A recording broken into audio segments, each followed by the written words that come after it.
Same old trouble, villains always knocking at the door. Pretty pictures on the page, but nothing ever stays the same. Thank you, Vandello. We are Graphically Novel, and we are here to make you think about comics and get nerdy and stuff. 1, 2, 3, 4. My name is Josh Wasta, a.k.a. Fallout Fieri, and with me, as always, is the man who kicks my heart in the ass. The man who knows all of my evil exes. Oh, no, not all of them. Most of them. It's Bear. It would take me far more than 2 hours to put together a list of all of your exes. And with us for the last episode for this season. The finale. The finale is our Ramona Flowers. It is Ms. Jennifer Howland. Thank you very much, Bear. And it's my distinct pleasure, I guess, to introduce our very lovely guest for this episode. Bear disclosure, it's my darling child, Ashley Laubacher. Thank you so much for joining us, Ash. Hey! Ash, your big debut on our podcast that we usually send you to your room and away from us while we record it. When you're here. Yeah. Right now you're in lovely Chicago. And before we get to the big questions for you, this season on Graphically Novel, we are doing a drink for every episode that we record. The person that puts together the drink does not tell their co-host what that drink will be. I have a large measuring cup in front of me. A measuring cup with snifters. And a shaker with a bunch of ice. So I'm going to shake this up and chill it down. I'm going to have you all put out your snifters. So this drink is one that I found on actually the Scott Pilgrim writer's website, and he calls this a 1-up. This is equal parts black cherry vodka and pomegranate juice with a little squeeze of lime. Yeah. It actually sounds a Sounds lot better delightful. than I'm trying to end the season on a high note. Sounds delightful. Clinky. Clinky, clinky. Clinky, clinky, clinky. Clinky. So, Ash, welcome to the show, first of all. Hi. Kind of nice. And what is your history with comic books, and why did you have to be on the Scott Pilgrim episode? Well, if I'm being completely honest, I don't read too many comics. In fact, Scott Pilgrim is one of the only Western ones that I have fully gotten into. So this is kind of my only opportunity to be here. Well, we did do a manga. We did Big Hero 6 last episode, but we do not do a whole lot of manga. We haven't really gotten into maybe one per season we should start adding so Bear can read manga. Hate you. Yeah. Hate my Western upbringing. Yeah, as we discussed last episode, he was not happy to go from right to left, both in reading and in flipping the pages. Mm-hmm. So it made my head hurt. So, are there any other Western comics that you have read, or this is your one and done? I mean, I've dabbled in a few. Like, I've probably picked up some like X-Men and stuff, but like the only other thing I can really think of is the other Brian Lee O'Malley thing, which is Seconds. I haven't read that one. Is it good? It's very good. Yeah, I'm a big fan of it. But yeah, other than that, pretty absent from my reading lists. Well, but the moment that we had mentioned that Scott Pilgrim was going on this season, you were down. Yeah. Why don't you tell us about that? So, Scott Pilgrim, I mean, I watched it with you and Jenn, my mom. A while ago. I think it's been 2 or 3 years now. Mm-hmm. It may even be longer than that, because I think it was before we were in this house. Yeah. Oh, yeah. It was definitely way longer than that. Then it was in the second house in Marion. The second house in Marion. The house that no longer exists. Yeah, the house that one that got imploded before the Death House. Right. Yeah, well, there is a long history, listeners, of the houses that Jenn and I have lived in with her children in this Eastern Iowa area, and one definitely should have not been standing by now, and it was not the one we thought. Right. Well, that's the death house. Yes. And then there's the non-existent house, and then there was the bat house, Or the rental. Oh, the bat Yeah. house. the bat house, and then this one, Right. the far superior. And then one. there's the Jackdaw Parlor. Right. Right. So anyway, we watched it. We did watch it for the first time. And I think that was actually the first time I had seen it too. When we all watched it. Mm. And I fell in love. It was immediately my favorite movie, and it's stayed up there. It's not my favorite anymore, but it's definitely top 10. And it introduced me to my favorite director, Edgar Wright, which in turn introduced me to my third favorite movie, Hot Fuzz. But yeah, it's just a very, very good movie, and I also really like the differences between the comic and the movie, so it kind of fits this show perfectly. Yeah, so we will be, full disclosure, we're going over the first graphic novel, of which there are, I want to say 6? 6, yeah. 6. Is there actually one for basically each X? No, I don't know. There I've are only only read 6. the first one. there are only 6. There are only 6. So there's 7 for Alexis. Well, but although one's twins. one was twins. So. Yeah. So Ash, you would be the one to tell us. Yeah. Well, maybe we'll get into that more later. Okay. Awesome. Because I do want to talk about some of the differences. We are going to be talking a lot about the movies. The full spoilers for the movies. We assume everyone listening to this has seen the movies. But when it comes to the comics, don't give anything away that's major, but you can definitely let people know what they'd be in for. Yeah. So we just rewatched the movie. Your mom and I, she had rewatched it apparently with you fairly recently. Yeah, didn't we see it when I was in Chicago? Did we? Yeah, at John and Keith's. Anyway, doesn't matter.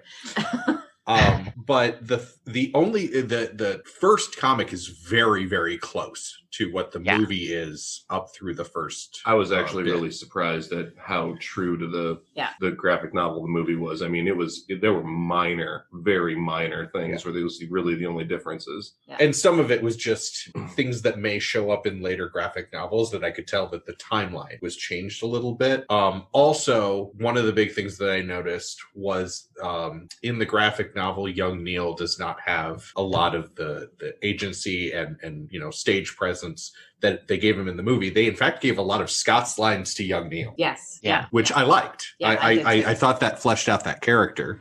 So let's talk about, first of all, our first impressions with the movie. So we've gone over it, Ash. You and I watched it at the same time. And same, I loved it. We've actually talked about other movies that tried to do comic book-ish stuff in them. And Bear was the one that hit the nail on the head when we just watched it, is that Scott Pilgrim is not a comic book movie. Scott Pilgrim is a video game movie. Yeah. I mean, it has comic bookish aspects, but it is a video game movie. Yeah. So Jenn, what did you think on the first viewing, and what did you think? Has that changed when we watched it today? On the first viewing, I saw it when I was still living in Chicago. I did not see it in the theater. I saw it fairly soon after it came to one of the movie streaming services. And I really loved it. It was, it was refreshing. I love all of the actors in the movie, and every time you see someone that you're not expecting to be in the movie, it was very fun. It was a fun watch, and I really liked it a lot.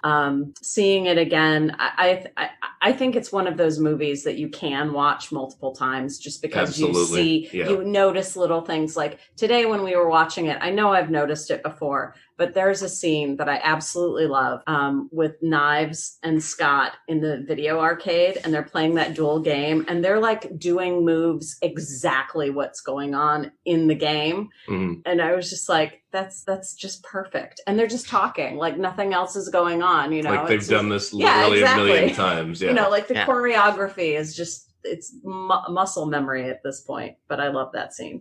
Bear?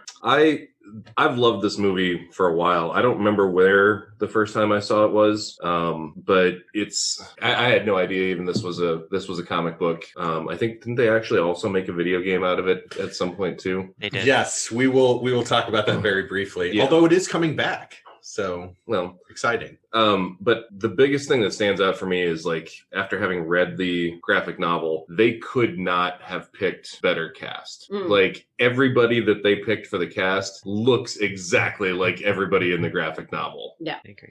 The only exception that I had was Aubrey Plaza. Aubrey Plaza's character doesn't look the same, but the attitude that was needed, that was a perfect actress for it. I forget. Aubrey Plaza is Julie, right? Yes. Yes. Yeah, Yep. definitely. Yeah. She's the one who I completely believe in real life. Aubrey Plaza has the ability to bleep her words as she's saying it. Black bar over The her little mouth. black bar over Yeah. her mouth. Why are you doing that? Oh, that totally, like, I had forgotten about that. And when we were watching it this morning, I'm like, wait, are we watching Legion? Legion. I was like, are we watching Legion again? Yeah, so having brought up the cast, we have to talk about them because first of all, Edgar Wright put this together. This was after Shaun of the Dead, after Hot Fuzz, but before World's End. So it was before he'd completed his trilogy. He got this job for a comic book movie and knocked it out of the park. But a lot of these people weren't who they are now when they recorded it in 2008, or probably recorded it in 2007 or filmed it in 2007. Yeah, 2006, Yeah. 2007. Yeah. But I mean, you got Michael Cera, Alison Pill, who I loved in The Newsroom. She was the main character in that. Yeah. And also, very recently, she was in Picard. She was the scientist in Picard. Aubrey Plaza, Mary Elizabeth Winstead. Thank you. Yeah. I can't read my own writing. Who we have discussed recently was the Huntress in Birds of Prey. Yes. Yes. Because I Ellen Wang, kept who- watching that one. Like, when I was watching Birds of Prey, I'm like, where do I know her from? Yeah. She Well- looks so familiar. Like, oh, Jesus, Scott Pilgrim. Ellen Wang, who played Knives, Yeah. was in Glow, and which is another one of those that I need to get back to. I have so much homework for what we've been watching and everything else. Like we now need to get through Hellstrom. That I need to go back to it, but I really enjoyed it. But then you've got Spoiler alert, Hellstrom. He said Hellstrom. yes. Well, we'll go over that at the end of the episode. Chris Evans, Brie Larson, Anna Kendrick, Brian Routh. At this point, he had already been Superman. And then my question, and I'll ask Ash because Ash knows most of the stuff about this. Do you know who the voice was? So when things like Scott has found the power of love, do you know who that actor is? I do not. It's Bill Hader. Oh my God. And it makes so It's much so good. sense. It's so good. Yeah. Probably one of the best SNL cast members of the last. Best voice. He's got such a good voice. Yeah. But also Edgar Wright. So, I mean, Edgar Wright putting this together, he said that he told the casting person he didn't want any English actors in it because he was known for the English cast and everything. And he was making a Canadian movie and he was doing all this stuff. And Matthew Patel, the guy that played Matthew Patel, which I don't have his name written down, faked his way into the movie. I'll murder this, but I believe it's Satya Baba. Satya Baba? Yeah. Okay. Faked his way into the movie by doing an American accent. Really? Yes. Faked a casting director and faked Edgar Wright. And when they were filming, finally fessed up that he was British. He's from London. Well, he did a great job. He then. did a fantastic And job. he is an excellent actor, and he deserved to have the part that he got. That's another, like we also said this morning that this movie has so many great lines in it. And that was an awesome one. The fight with Manny Patel, where he's like, is he a pirate? Pirates are in this year.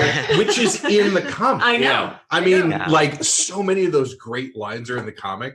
My favorite line from the movie is, you were bi-curious, well, I'm bi-furious. And I'm really curious if that's in the actual comic, because, oh my God, such a great line. I think it's at a different point in it. I don't remember the exact context, but it's not the same. Okay. I'll leave it at that. All right. So I guess I'm going to put you on the spot, Ash, because I'm going to ask everybody, but I'm going to ask you first. Okay. Which did you prefer? Because the comic book, just to lay it all out, is more comic book. Like it is, the references are a lot more comic book. I mean, it has some video game references, but it is in the world of a comic book. The movie is in the world of a video game. Yeah. I can't answer this without being biased because I have read the whole series, and with my entire heart I say the comics. Like, really? Okay. They're completely different. Like the first book is incredibly similar, and obviously some of like the lines and scenes are very faithfully recreated, but the movie was being produced at like the time that like the fourth or fifth book was being written. So they knew like the general concept of the story, but then Edgar Wright and Brian Lee O'Malley each made their own versions of the ending of like the last couple, the last part of the story. And I just like the differences and just generally how Brian Lee O'Malley handles like Scott's growth as a character, and just how, especially the pace of like the fifth book, I think it is. Not trying to give too many spoilers, but like a very important change happens that doesn't happen at all, or it happens to a very little extent in the movie. But I really like what it made the characters do. Like I'm really trying not to like spoil like major spoilers, but like you're trying to geek out without totally geeking out. But yeah, I 100% prefer the books, but I do still very much love the movie, and I one of my favorite aspects of the movie is the music. Yes. Oh God, that soundtrack! The soundtrack is amazing. What it has, like, oh my God. Because obviously the book can't have that because it's only a book.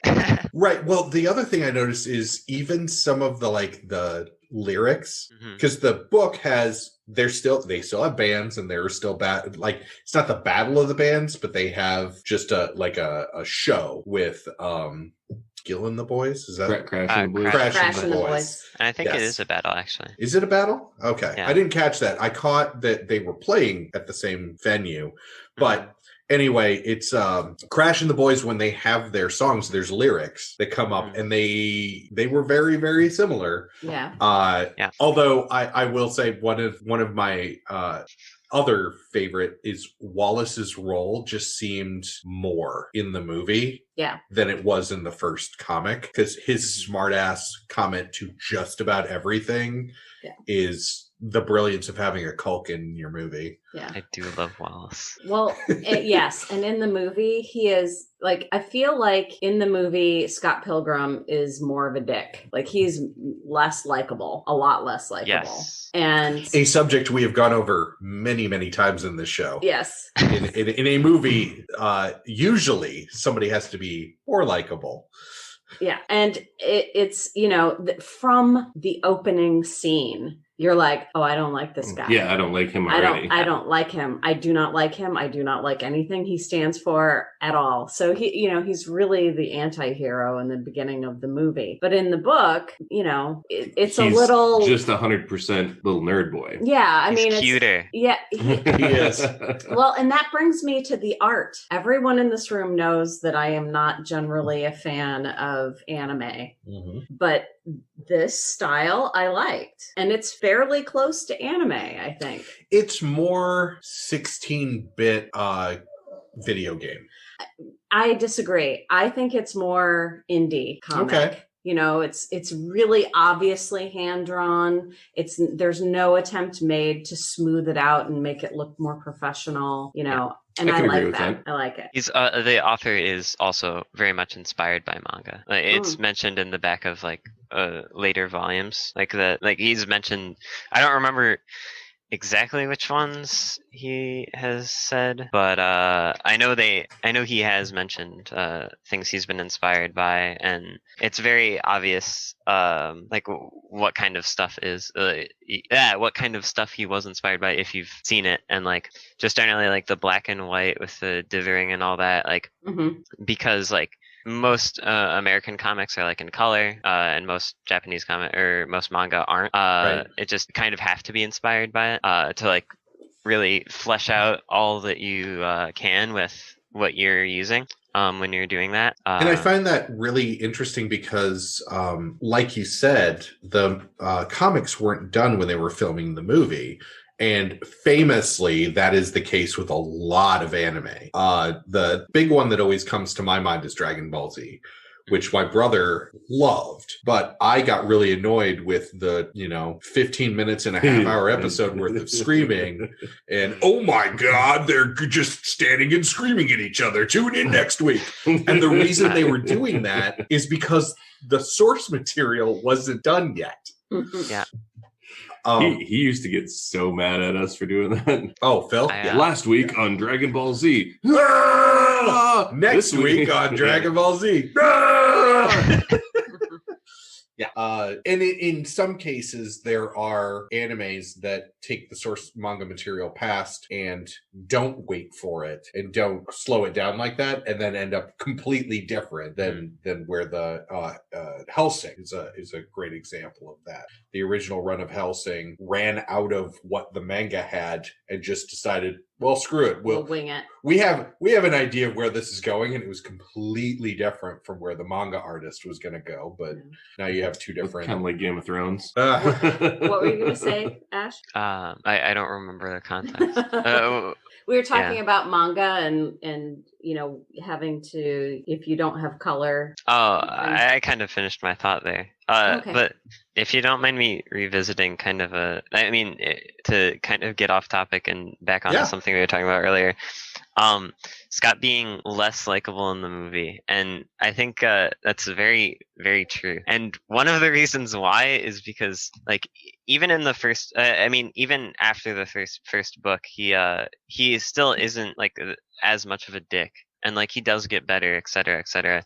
But another big thing is there are consequences for him being a dick in the comics. Mm-hmm. Like things happen, and it's like real. And I think that's one of the reasons why is because like I genuinely feel like he learned from his mistakes and like did something about it, rather than in the movie where it feels like they didn't really have enough time to include all of that, which is understandable because it's a movie, but just like it just didn't feel like as much character progression in the movie because it was just a shorter amount of time. Like the movie takes place in like a week or 2 weeks or something, right?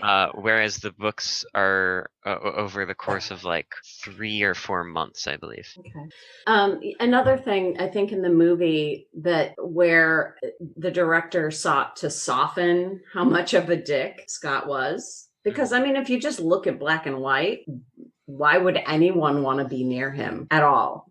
Yeah. At all.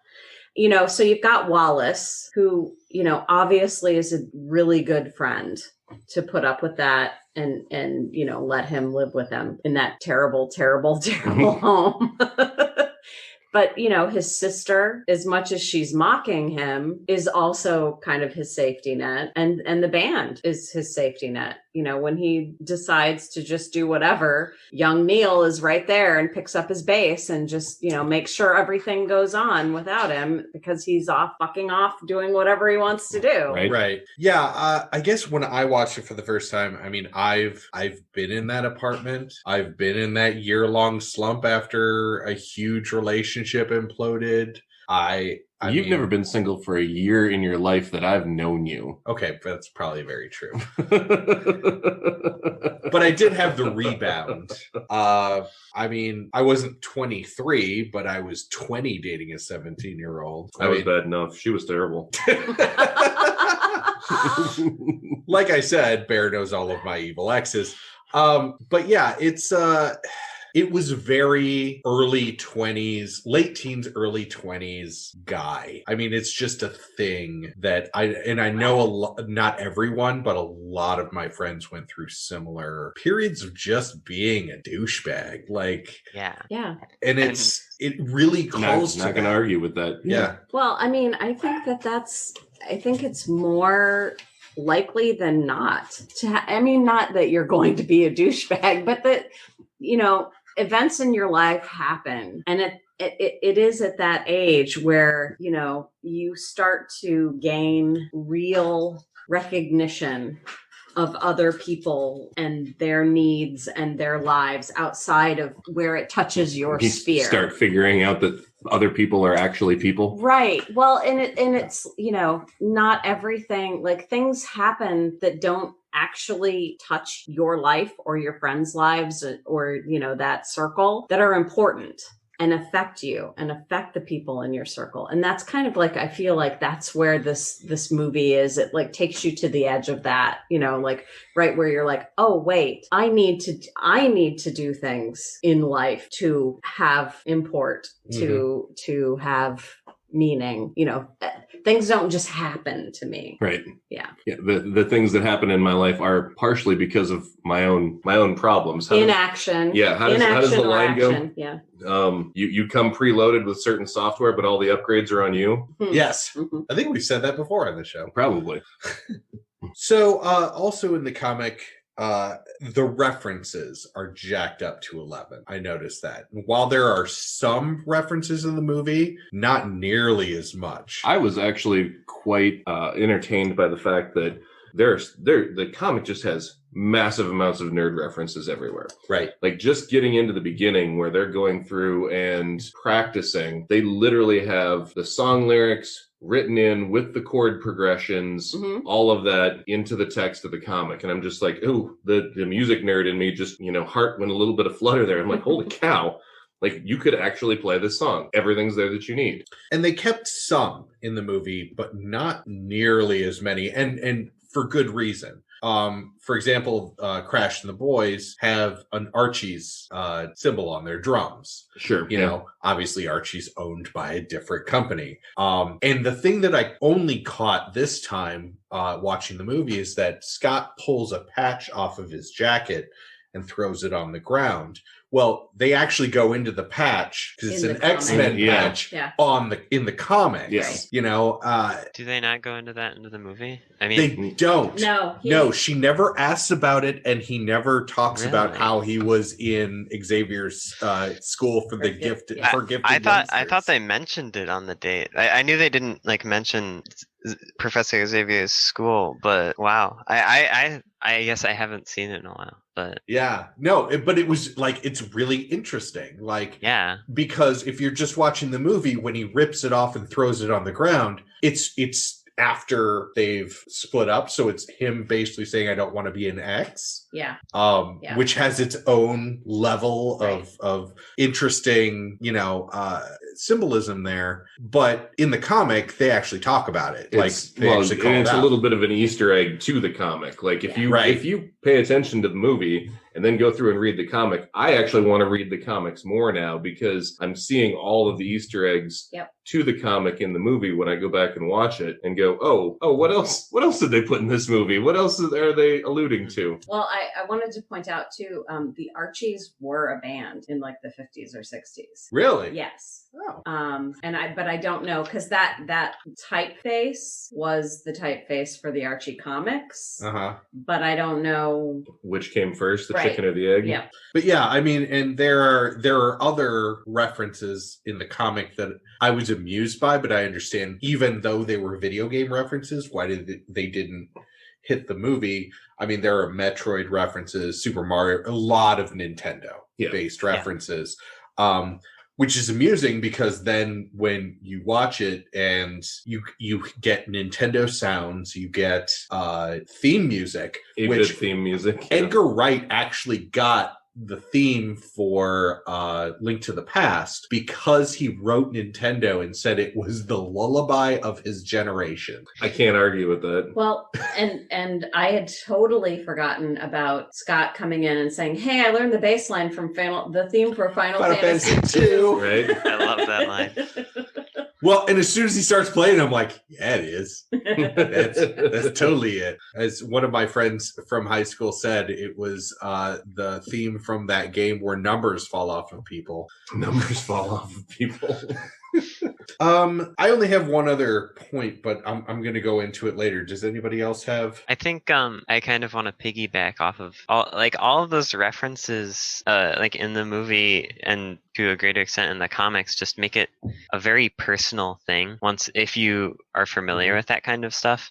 And like you said earlier, the progression of themes where you're kind of at that age and realizing that like people have feelings and you need to do shit with your life, and actually all of that just all comes together, and like along with all of the characters basically being different levels of dick, like nobody is 100% nice. Oh yeah, No. Everyone no one in fucks there is up. completely altruistic. Yes. Yeah, everyone hates someone, and it's just like it's perfect, and it just makes it feel more real compared to like even other things that are trying to emulate reality, like movies or TV or whatever. It just makes it feel very close to life, and that's one of my favorite parts. Because it's very flawed, and well, and people are very flawed. I mean, it really gets down to the only exception that I have that I can think of is young Neil.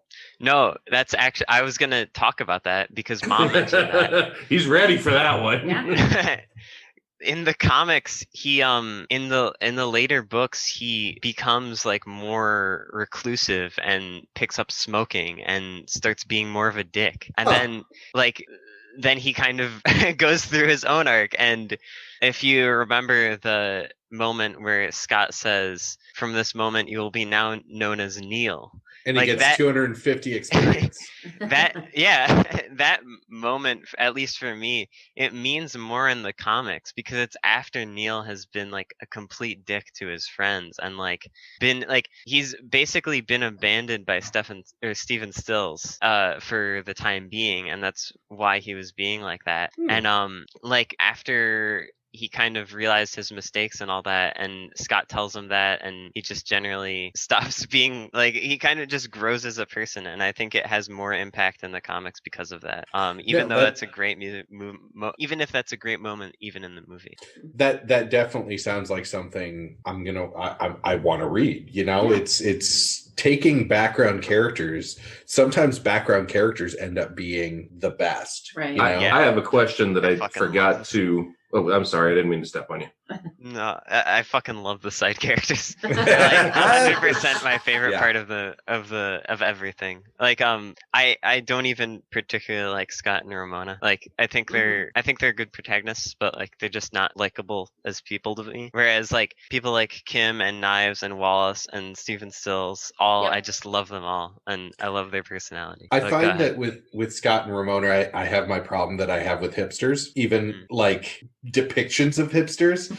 I don't know if I've talked about this on the show, but we watched one episode of Portlandia, and you watched one episode. No, you were with me. I know, but I have watched other episodes of Portlandia, not with you. The reason that I have not been able to watch more is I was fuming by the end of that. And I was laughing so hard. Like I said, are you sure you want to watch this? It's about hipsters. Yeah. It's just that whole culture, which is strange because my favorite movie is High Fidelity, which is a proto hipster movie. Yeah. I actually rewatched that recently, and it kind of reminded me. Like, I mean, it's similar in structure to this of like a group of music inclined assholes, and one of them is the focus, talking about his past relation and talking about relationships and love in general. Who in Scott Pilgrim is Jack Black? Probably Steven. Allison?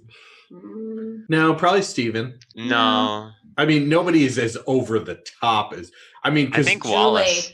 Oh, Wallace. That's a good one. Oh, yeah. Wallace would be a good one. Yeah, just a different kind.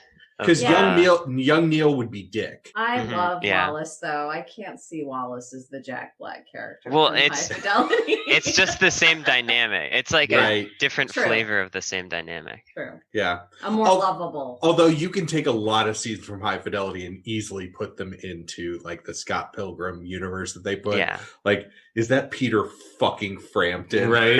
Like- We're about to walk in. Is that Peter fucking Frampton? Right. And then he just shakes his head and walks in. Right. So, but instead it'd be like, is that the Black fucking Parade? Like, is that... Is that the Clash at fucking Demon Head? I used to hate them. My now I question kind of is- like them. My question Yeah. is, and I didn't notice it when I did my rewatch yesterday of Scott Pilgrim. I was completely distracted of the movie. Does he in the movie only ever call him Stephen Stills? Yes, Mhm. and in Yes. fact, they do not call it out. I was waiting for them to call it out. Yeah, in the movie they don't call it out. Yeah, because Ramona at one point says, or no, Knives at one point says, "Do you always call him by his full name? Who's Stephen Stills?" Yeah, And I totally missed it on my rewatch. I meant it was even in my notes from reading the comic or from the graphic novel to pay attention to that, and I totally spaced it. Do you think that is like an not overt, like we're trying to have some legitimacy for Crosby, Stills, Nash and Young? Like maybe he's related to. I think Go it's. I personally just think it's like a quirk of like friendship. Like I just think it makes it more believable because whatever. I don't have a personal good example, but just like I have a personal good example. Yeah, I do too. oh Like- yeah, never mind. It was 100% the, when myself, my little brother, our friend Eldon all met Josh for the first time and people in Josh's immediate bubble, and they were like, his name's Wasta. What's his first name? Well, I just thought his first name was The. yeah. Well, and that has changed as the years go by. But I took it as he uses his full name because Stephen seems to be one of the only people that Scott 100% respects. He's shit on Kim. He shits on young Neil. He shits on Knives. He even shits on Ramona. He shits on Wallace. He shits on Wallace all the time. Yeah, he but uses Wallace gives as good as he gets. Yeah. Right, that's right. true. But he uses Wallace. Like Right. he Yeah. survives because of Wallace. Steven, other than the stuff he does with the band, because he knows that Neil's there to take over his stuff, he never, in the movie, and in the comic that I noticed, never shits on Steven. That's true. My personal example was being a Jennifer. There are tons of Jennifers. And so in a lot of social circles, I'm Jen Howland because Right. that's how you know Yeah. which Jennifer. So yeah, I've been called first and last name before. Yeah, I've recently become like I've recently understood that now, because like I don't get called by my last name, but there's a group of friends and there's another Ashley in there, and like her username is uppercase Ashley ! And mine is completely lowercase Ashley. So we've been divided into lowercase and uppercase Ashley. I like it. What about Caps Ash? There you go. I don't know. That's America's Ash right I- there. That's America's Ash.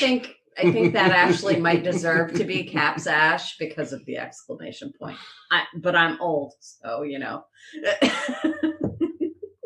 Anyway, I know. all right. I was there first. So.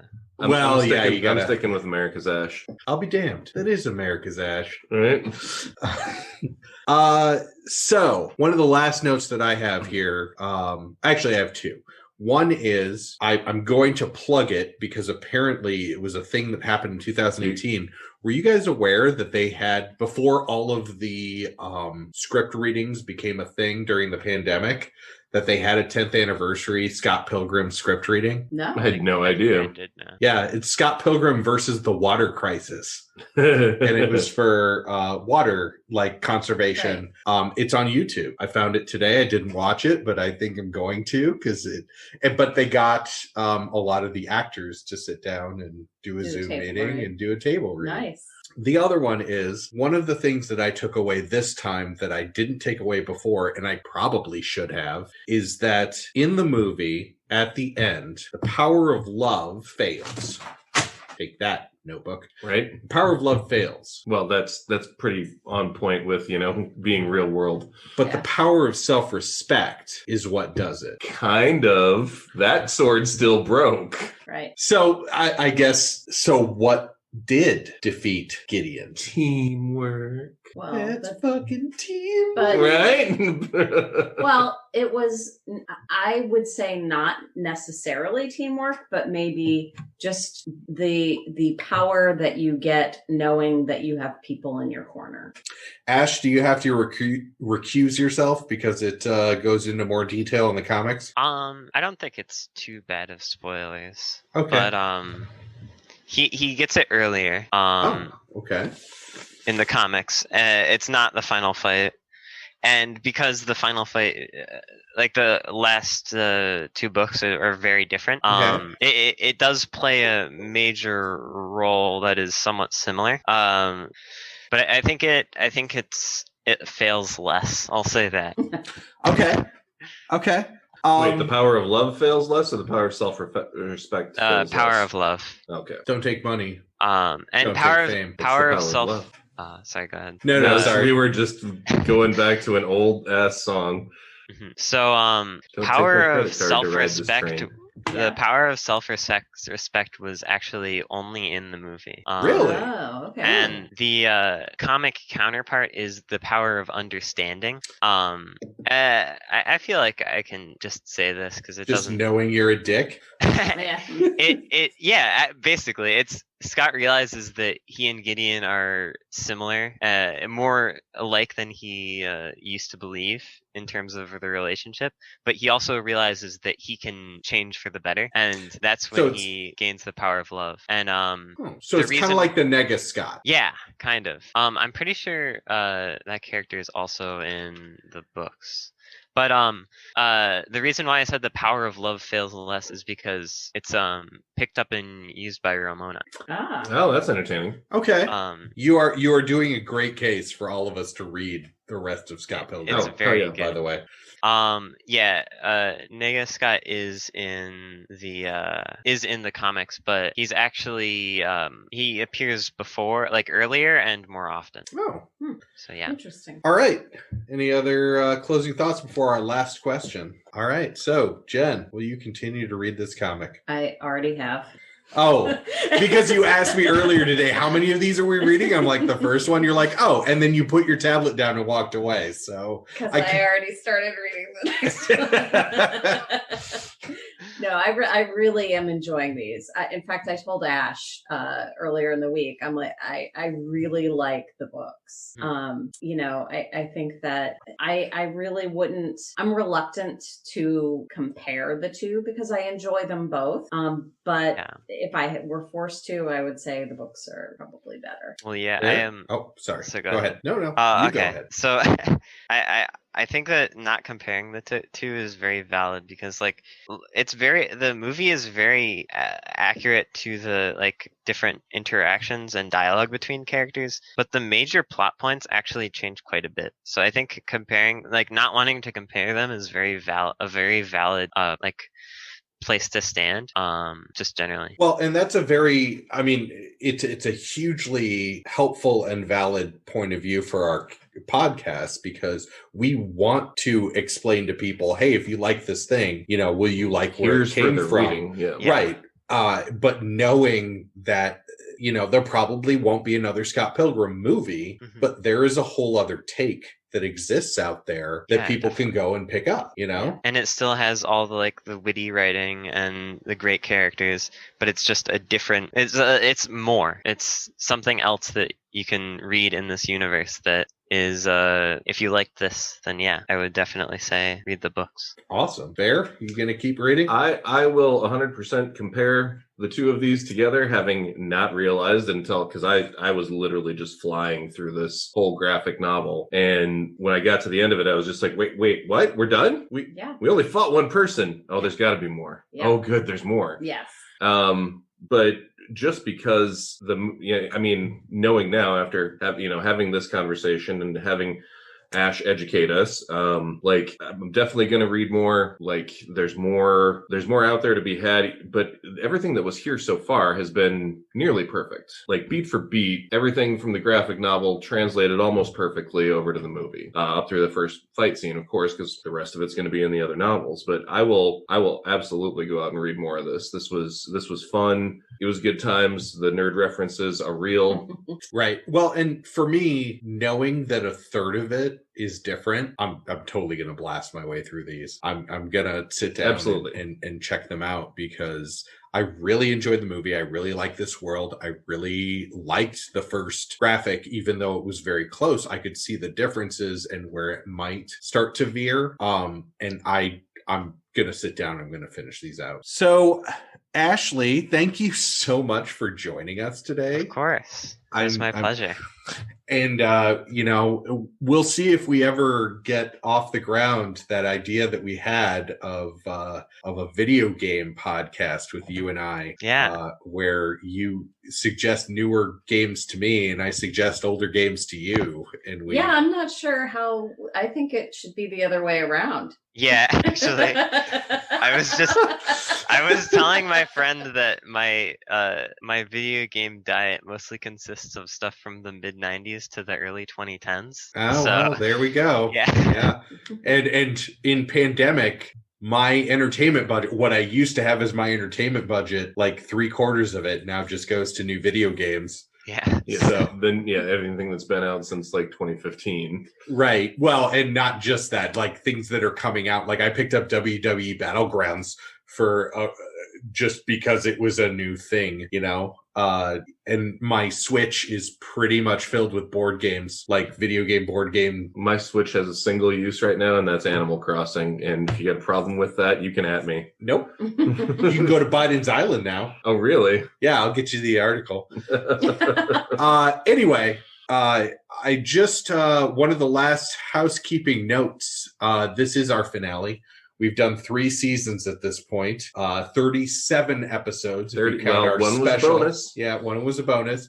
We will have another bonus episode, but we will not be back until 2021. We're going to take a couple months off and read a lot. I'll read a lot. And watch a bunch of stuff. But we do have our new lineup for season 4. And it does not include RIPD. No, it does not include RIPD, no matter how much I wanted to torture all of us.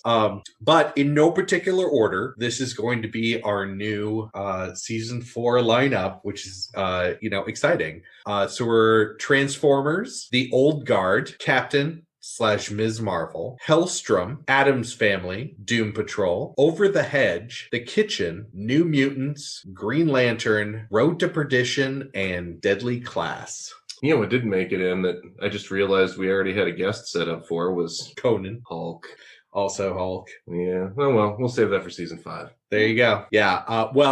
To pull the curtain back a little bit for everybody listening, we had season 4, and the way that we did it is we had a list of 70 plus shows and we all voted on it, and then we just made our top averages, and then we realized those are all the shows we really want to do, and if we do all those shows, we're not really gonna like any other season that we put out. We're just gonna work ourselves down to the stuff that we don't want to do, but we're not going to tell you which ones we didn't want to do. Right.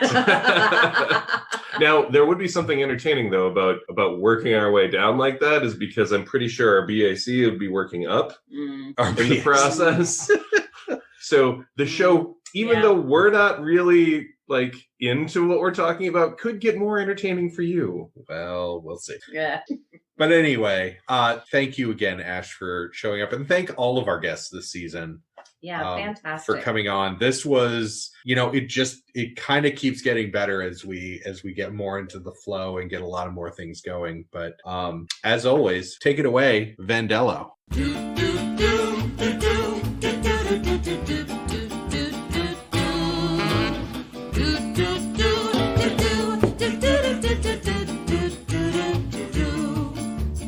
Come with me, I'll tell a story that you might have heard before.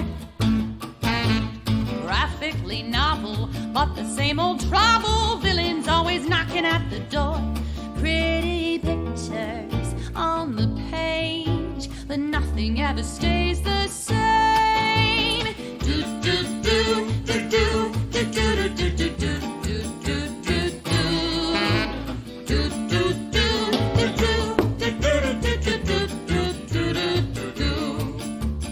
Come at me, now show you something you ain't never seen before. Right or wrong, oh can't we all just get along? My mask is no different than yours. Pretty pictures on the screen, but nothing's ever as it seems.